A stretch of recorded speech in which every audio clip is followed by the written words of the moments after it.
जेके media देख रहे हैं आप और मैं हूं आपका अपना आशीष शर्मा। जय माता दी। आप देख रहे हैं कि एक बेटा अपने बाप को ढूंढने के लिए आज माँ वैष्णो देवी के दरबार में पहुंचे हैं और हम आपको बता दें सतीश सप्रा जी जो 10 अप्रैल से लापता हैं और हेमंत सप्रा जी उनके बेटे हैं। कोई ऐसा तीर्थ स्थल इन्होंने नहीं छोड़ा, यहाँ पर ये गए नहीं और अपने बाप को उन्होंने ढूंढा नहीं। पिताजी को ढूंढते ढूंढते आज ये माँ वैष्णो देवी के दरबार में पहुँचे हैं और इनका यहाँ आने का मकसद ये रहा क्योंकि जब इनके पिताजी घर पर थे तो उनका यही कहना था कि मैं किसी तीर्थ स्थल पर जाके बैठ जाऊँगा और मैं यहाँ से चला जाऊँगा। इसीलिए ये आज माँ वैष्णो देवी के दरबार में पहुँचे हैं। बात करते हैं हेमंत सप्रा जी, क्या पूरा वाक़या हुआ वो बताएं हमें। जी, ये बात 10 अप्रैल की है। 10 अप्रैल को नवमी वाला दिन था। उस दिन पापा रात को 8 बजे घर से मम्मी को ये कह के गए थे कि मैं दवाई लेने जा रहा हूँ। वो स्कूटी पे गए थे, लेकिन वो दवाई लेने तो जहाँ जाते हैं वहाँ हमने पता किया वहाँ दवाई लेने तो वो नहीं गए थे। एंड लगभग 3 घंटे के बाद में हमारे पास में पुलिस से फ़ोन आया कि आपकी स्कूटी लावारिस खड़ी है। तो वो मेरे नाम पे रजिस्टर थी एक्चुअली। तो वहाँ पे हम लोग घबरा गए कि स्कूटी मिल गई, मेरे फादर क्यों नहीं मिले। पुलिस ने नेक्स्ट डे एफआईआर कर दी। पुलिस ने शुरू में काफ़ी सर्च किया एंड काफ़ी जगह देखा, लेकिन कुछ मिला नहीं, कुछ अभी तक तो कुछ हासिल हुआ नहीं। फिर उसके बाद में मेरे फादर के पास में जैसे वॉलेट है, वॉलेट में आई डोंट थिंक ज़्यादा पैसे हैं उनके पास में, बट उनका डेबिट कार्ड में भी कुछ ज़्यादा अमाउंट नहीं है और उन्होंने कोई ट्रांजैक्शन भी नहीं करी है अब तक पिछले 2.5 महीने में। उनके पास उनका आधार कार्ड है, पैन कार्ड है और हमारे पास में केवल ये क्लू है कि पिछले 3-4 सालों में वो ऐसी बातें काफ़ी बार बोला करते थे कि एक बार जिम्मेवारियों से मैं फ्री हो जाऊंगा तो मैं किसी धार्मिक स्थल चला जाऊंगा।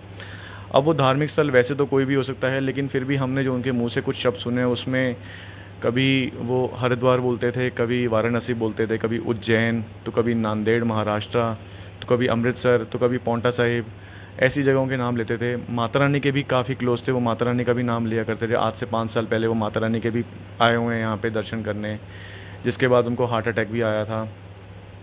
हमारे पास में पिछले जो एक दिन में वो कम से कम 2.5 घंटे की पूजा करते हैं। वो काफ़ी धार्मिक प्रवृत्ति के इंसान हैं, वैसे बहुत नेक दिल के हैं। हमारे पास में केवल यही क्लू है कि वो अगर वो ठीक हैं जहाँ भी हैं, वो किसी धार्मिक स्थल में कहीं ना कहीं सेवा कर रहे हैं, किसी आश्रम में, ऐसा हमें लगता है। जब वो घर से गए थे वो बिल्कुल मेंटली फिट थे। अब मैं उनकी स्थिति के बारे में बिल्कुल भी नहीं जानता हूँ। हम जहाँ जाते हैं हमारा यही इंटेंशन होता है, हम धार्मिक स्थल ही जा रहे हैं, क्योंकि ऐसे तो देश बहुत बड़ा है, हम कहाँ कहाँ ढूंढेंगे।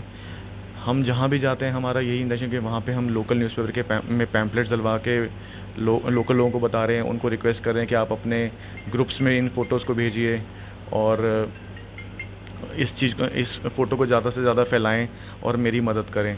और जैसे लोकल केबल चैनल हो गए, हम यही सब हर जगह जाके कर रहे हैं।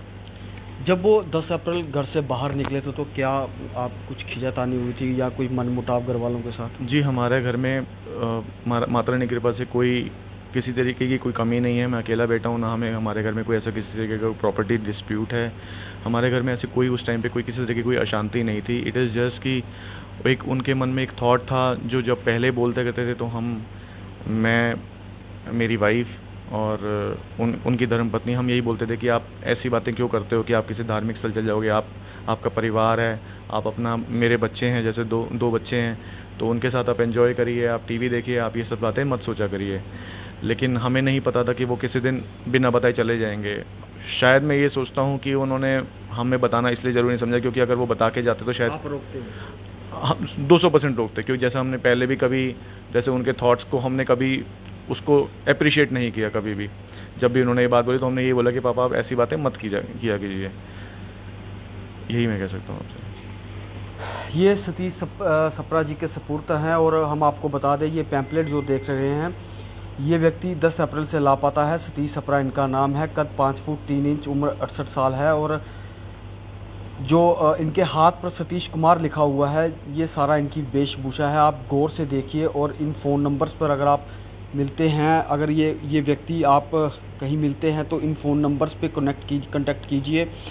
जितने भी हमारे जेके मीडिया के फॉलोअर हैं, जितने भी हमारे जेके मीडिया के दर्शक इस वीडियो को देख रहे होंगे, इस वीडियो को इतना शेयर कीजिए, इतना शेयर कीजिए कि एक बेटे को अपना पिता मिल जाए। और इनकी आप देख सकते कितने भावुक हो चुके हैं ये, क्योंकि इनके पिताजी 10 अप्रैल से लापता है और कोई ऐसा तीर्थ स्थल नहीं है जो इन्होंने देखा नहीं है और वहाँ पर जाके इन्होंने अपने पिताजी को ढूंढा नहीं है।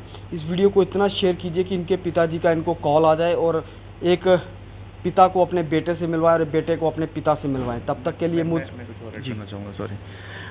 अगर इस वीडियो को मेरे फादर देख रहे हैं तो मैं अपने फादर से रिक्वेस्ट करता हूँ, पापा आप जहाँ भी हैं, मैं आशा करता हूँ आप जहाँ भी आप स्वस्थ होंगे, सुरक्षित होंगे। लेकिन पापा आप 2.5 महीने हो गए हैं, आप प्लीज़ घर वापस आ जाइए। हम आपसे बहुत प्यार करते हैं। हम बच्चों से अगर अनजाने में कोई भूल चूक हो गई है उसके लिए माफ़ करिए, लेकिन पापा हमें इतनी बड़ी सज़ा मत दीजिए कि हम 2.5 महीने हो गए और ऐसी ज़िंदगी हम ऐसे नहीं जी पाएंगे। इस अफसोस के साथ हम कभी भी नहीं जी पाएंगे। आप एक बार आ जाइए। अगर आपको किसी धार्मिक स्थल में ही जाना है या कहीं किसी गुरु की कहीं आश्रम में सेवा करनी है तो आप कर सकते हैं, लेकिन एक बार आप हमसे संपर्क कर लीजिए। बाकी मैं यही कहूँगा पापा, घर का एक एक सदस्य बहुत परेशान है और बहुत आपको याद कर रहा है और बहुत आपके लिए प्रे भी कर रहा है। और आप मेरे जो बच्चे हैं, जो आपके पोता पोती हैं, किस करते रहते हैं, वो भी मंदिर में जाके मत्था टेकते हैं, उनको भी पता है, वो भी आपको याद कर रहे हैं। शायद आप भी उनको बहुत याद कर रहे होंगे। आपकी पत्नी जो मेरी माता जी हैं, उनकी कंडीशन भी ठीक नहीं है, वो भी दिन पर दिन वो वीक होती जा रही है और काफ़ी सोचती रहती हैं कि मेरे पति कहाँ हैं। हालांकि वैसे उन्होंने अपने आप को थोड़ा स्ट्रॉन्ग बना रखा है, क्योंकि मैं बिल्कुल अकेला हो गया हूँ पूरे परिवार को देखने के लिए। लेकिन पापा मेरे को आपका बहुत सपोर्ट चाहिए। आप जहाँ भी हैं, मैं आपसे रिक्वेस्ट करता हूँ प्लीज़ घर वापस आ जाइए। ऐसे किसी भी परिवार के सदस्य कोई मोह मत त्यागिए। हम जानते हैं आप भी हमसे बहुत प्यार करते हैं, पर पापा हम आपसे बहुत ज़्यादा प्यार करते हैं और पिछले 2.5 महीने से हम काफ़ी ज़्यादा विचलित हो रखे हैं, क्योंकि आपने अभी तक हमसे कोई कांटेक्ट नहीं किया है। आप अगर कांटेक्ट कर लेंगे और फिर आप कहेंगे कि हमें कहीं जाना है, कोई दिक्कत नहीं है, लेकिन कम से कम हमसे बात कर लीजिए। हम इस चीज़ का निश्चित है कि आप जहाँ भी आप स्वस्थ हैं। प्लीज़ पापा, रिक्वेस्ट करता हूँ आपसे पापा। सतीश छपरा जी भी अगर हमारी इस वीडियो को देख रहे हैं तो उनसे भी ये आग्रह रहेगा हमारी तरफ से कि अपने बेटे के साथ कनेक्ट कीजिए, क्योंकि काफ़ी परेशानी में ये जी रहे हैं। और जो सतीश छपरा जी की धर्मपत्नी है वो भी काफ़ी टूट चुकी हैं, क्योंकि जिनका पति पिछले 2.5 महीने से घर से लापता हो, बिना बताए लापता हो, उनके ऊपर क्या बीती है वो वही जानती हैं। और हम भी माँ भगवती से, माँ वैष्णो देवी से यही अरदास करते हैं कि इनके जो पिता हैं वो जल्द से जल्द इनको मिल जाएं। आप वीडियो को ज़्यादा से ज़्यादा शेयर कीजिए। मैं आशीष शर्मा, जेके मीडिया, कटरा से।